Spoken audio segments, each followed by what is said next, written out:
Start होते ही market में कच्चे आम आना स्टार्ट हो जाते हैं, तो क्यों ना आज कच्चे आम का अचार बनाया जाए। कच्चे आम का अचार बनाने के लिए मसाला तैयार कर लेंगे। इसके लिए मिक्सर जार में डालेंगे सरसों, जीरा, सौंफ, साबुत धनिया, काली मिर्ची, मेथी, हींग और सभी चीज़ों को अच्छे से पीस लेंगे दरदरा। पीसने के बाद घर का मसाला है वो तैयार हो चुका है। फिर ले लेंगे हम आधा केजी कच्चे आम और इन्हें इस तरीके से छोटे छोटे टुकड़ों में कट करके लेंगे। फिर हमने जो मसाले पीस के तैयार किए थे वो ऐड कर देंगे।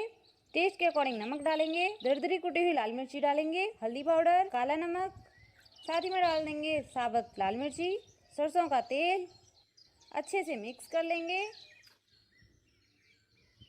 लीजिए तैयार है हमारा घर पर बना हुआ कच्चे आम का अचार। अब हम इसे एयर टाइट कंटेनर में भरकर रख देंगे। सरसों का तेल, तो आप भी इस रेसिपी को जरूर ट्राई कीजिएगा। कच्चे आम के अचार की रेसिपी आपको कैसी लगी कमेंट करके जरूर बताइएगा। Likey